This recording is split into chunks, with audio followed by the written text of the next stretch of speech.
Hello बच्चों, let's see the question. The question says if 5u plus 3u is equal to 13ub and u minus b is equal to ub, then u comma v is equal to first option 2 comma 1, second option 1 by 2 comma 1, third option 1 comma 1 by 2, fourth option 1 by 2.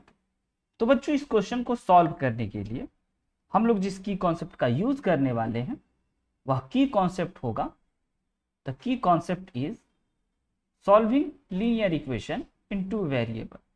Solving linear equation in two variable.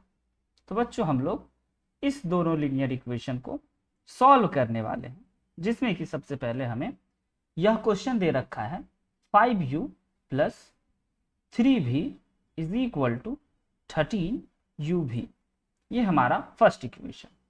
And second equation है हमारा u minus v is equal to uv.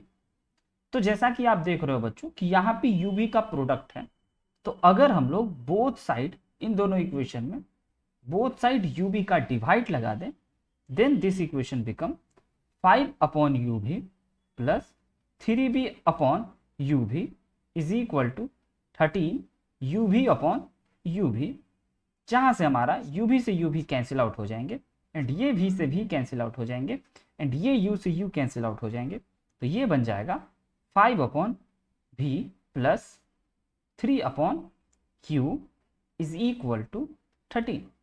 ये हमारा first equation.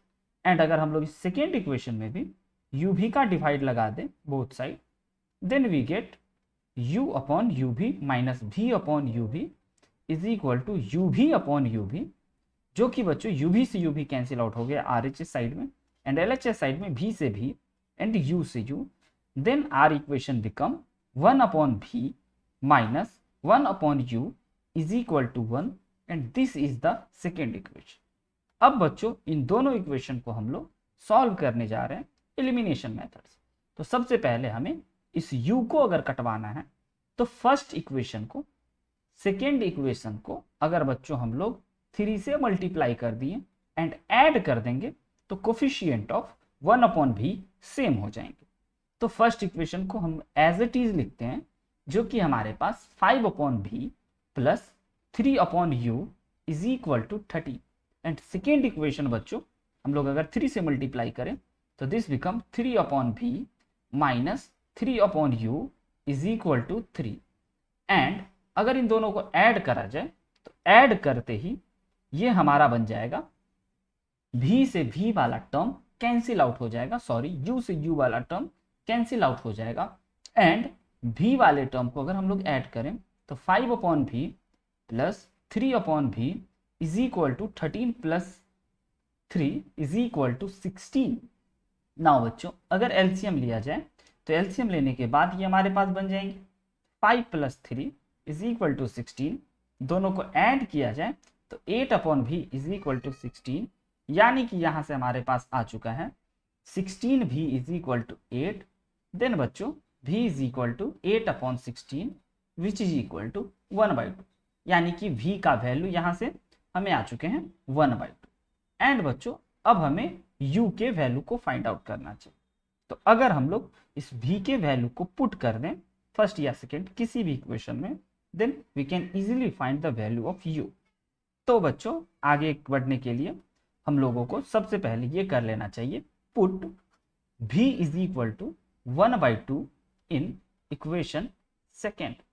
And हमारा जो second equation है वह कुछ इस प्रकार से है लाइक कि 1 upon v minus 1 upon u is equal to 1, यानी कि हमारे 1 की इक्वल है. एंड बच्चों अब हमें v के जगह पे 1/2 डालें, तो v के जगह पे अगर 1/2 डालेंगे तो 1/v जो होगा वह 2 हो जाएगा and 1/u is equal to 1. एंड यहाँ से अगर हम लोग इस 1 को इधर ले आए एंड इस 1 अपॉन u को RHS में भेज दें तो यह कुछ इस प्रकार से 1 upon u is equal to 1 हो जाएगा, यानी कि u इज इक्वल टू 1. तो बच्चों यहाँ से हमारे को u का वैल्यू आ चुका है. तो हमारा आंसर जो है वो हमें बताया गया था कि u v के फॉर्म में लिखना है. तो u v में सबसे पहले u का वैल्यू जो कि 1 है एंड v का वैल्यू जो कि बच्चों हमने कैलकुलेट करके 1/2 लाया है।